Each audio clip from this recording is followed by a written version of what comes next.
I'm really excited to be a part of this symposium today and share with you what I have learned regarding the relationship between social anxiety disorder and excessive media use. And I'm going to be using, I have no conflicts of interest, I'm going to be using the terms social media use and internet use interchangeably. So, as we get started, I'm curious, how many of you utilize social media yourselves? Just about everybody.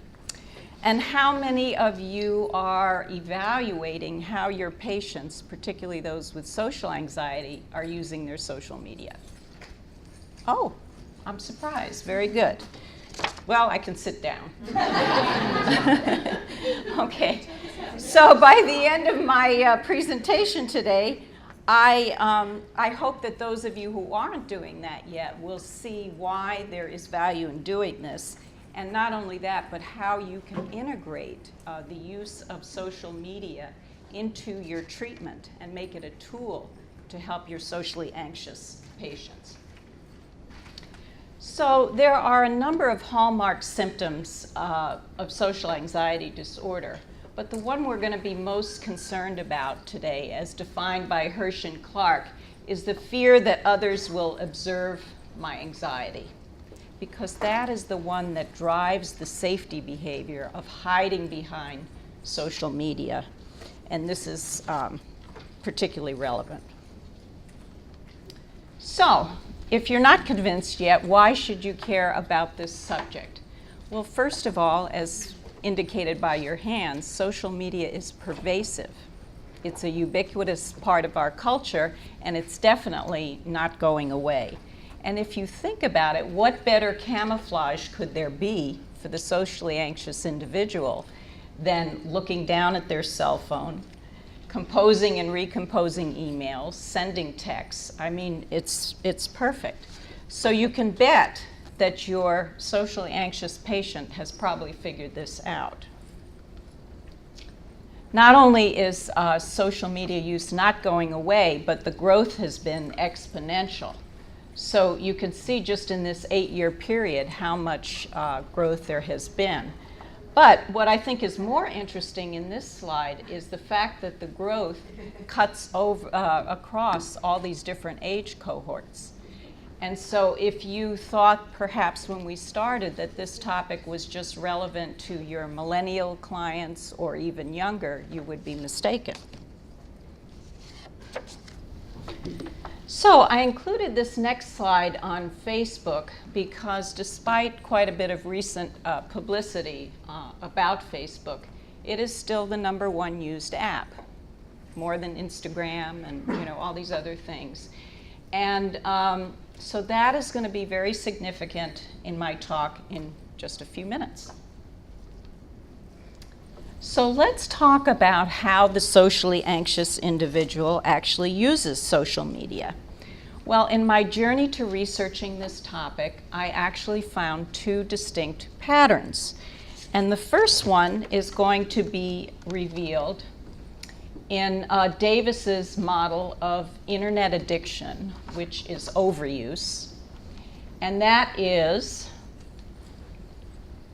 perceiving more interpersonal control online, overuse of social media, the desire to have anonymity, edit my information, not be seen, and so forth.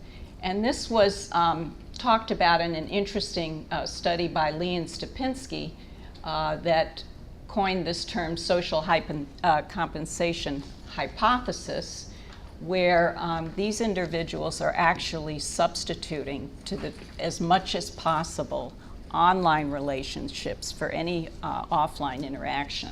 That's how bad it can get. So this was the pattern I discovered when I started researching under the terms social anxiety and internet use. But then I had the thought to put in, well, what about social anxiety disorder and social media use? And a very different pattern emerged. And that was of the passive user. So this is the person who is looking but not participating.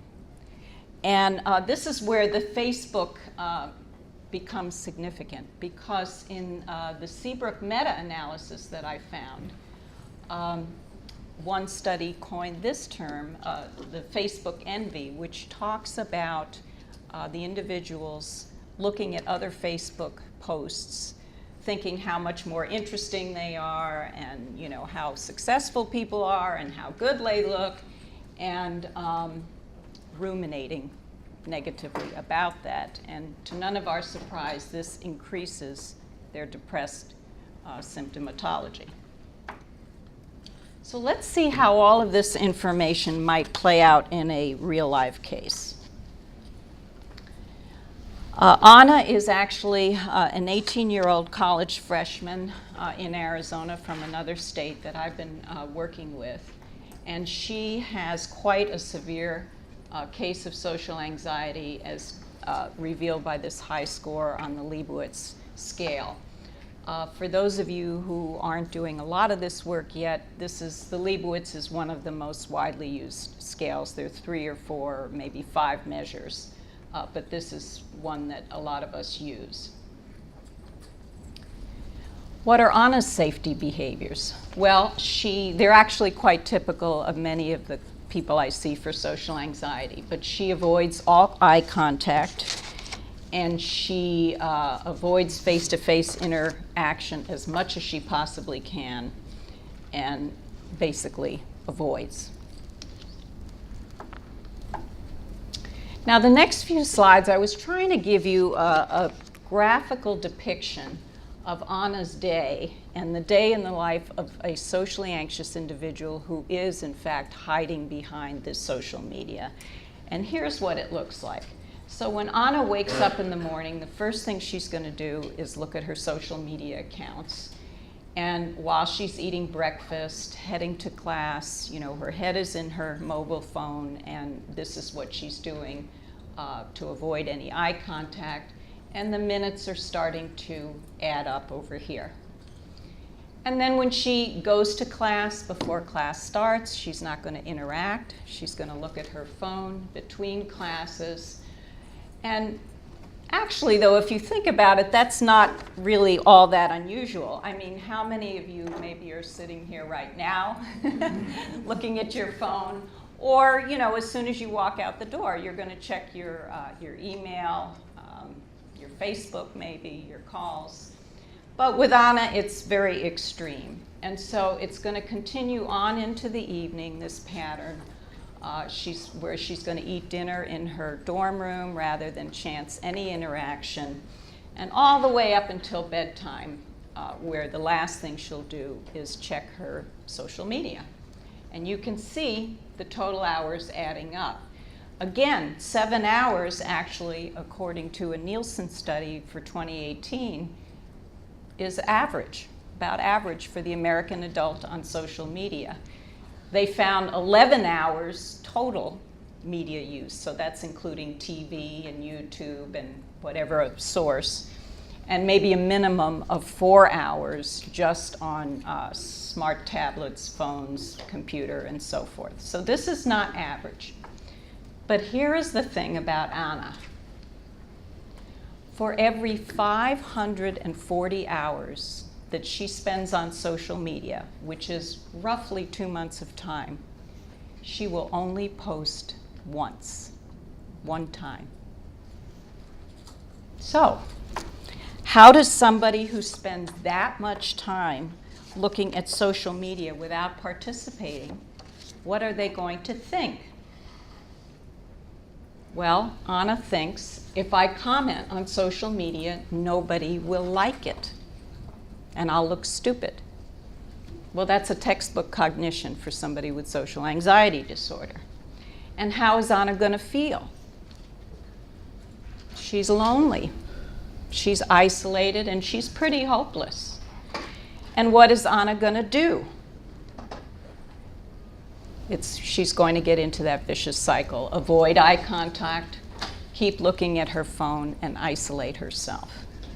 So these cognitive and emotional and behavioral elements of social anxiety disorder, as they play out in Anna's life, are all well depicted in Hoffman's CBT model of social anxiety disorder.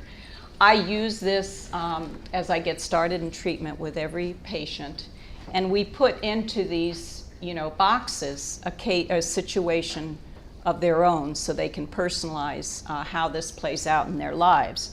So here for Anna, the social apprehension or anticipatory anxiety will be, if I post, nobody's going to like it.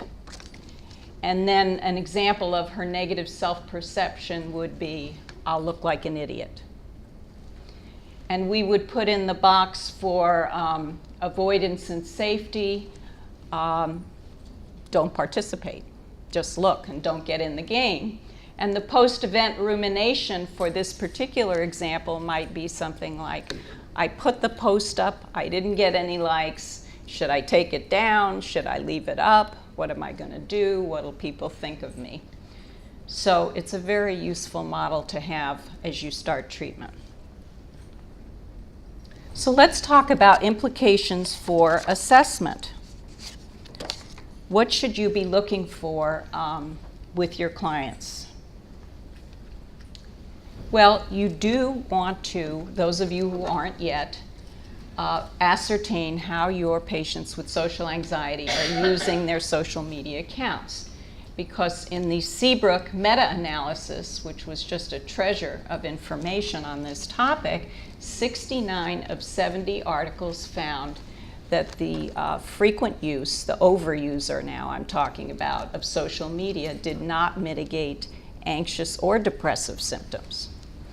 But neither can you assume that your anxious patients are hiding behind it, because they may be like Anna. They may be looking and not even getting in the game and experiencing this Facebook envy. You'll also want to elicit details that could then be built into a hierarchy, which I'll talk about in a moment.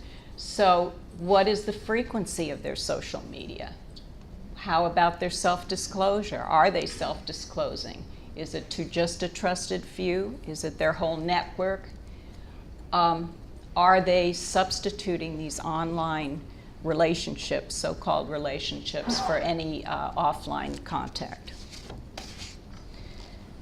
Okay, so how can we help them? How can we use social media as a creative tool in treatment? So for the overuser, I'm talking about the tendency to internet addiction first, you're going to have to give this individual a pretty good rationale for transitioning to face-to-face behavioral experiments if they have been hiding behind social media. And so just like we talk about in all the anxiety disorders, you can explain to them how the short-term gain of feeling this sense of control over their online personality is really undermining them in the long run, and it's going to contribute to the maintenance of this anxiety disorder. But then here's where you can start to get creative. So suppose they're online but not using a visual platform. You can have them conduct some behavioral experiments right online using Skype or Zoom or any other visual platform, and have them hopefully begin to disprove their expectations or tolerate if they perceive that the facial expression is not what they had hoped for. How can we help the passive user, somebody like Anna, who is just hiding behind this and not participating at all? So again, we can use their social media as a tool by creating an online hierarchy first. So in a case of somebody like my patient, we have to start very slowly. Just getting her to post a like herself feels like a risk, believe it or not. And then sharing a comment on somebody else's post is a step up. Now she's working on putting up a photo, and we're going to see how much time did you take to pick the photo and edit your caption, and all these elements can be commented on in treatment. Then my hope would be to transition a patient like this to slow face-to-face behavioral experiments. And again, And this is not so uncommon among the people I see. Just making eye contact, practicing smiling, slowly easing into conversation, for which I would teach her some other skills that we use in treatment of social anxiety. That would be how we do it. So, I've covered a lot of ground in a short time. I'd like to just emphasize a few key points.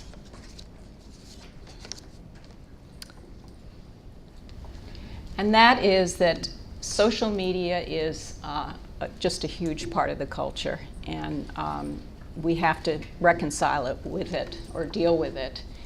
And let's see. It offers a tremendous opportunity for safety behavior that we may not be factoring into our treatment. So therefore, it could be a hindrance or a help in treating social anxiety disorder.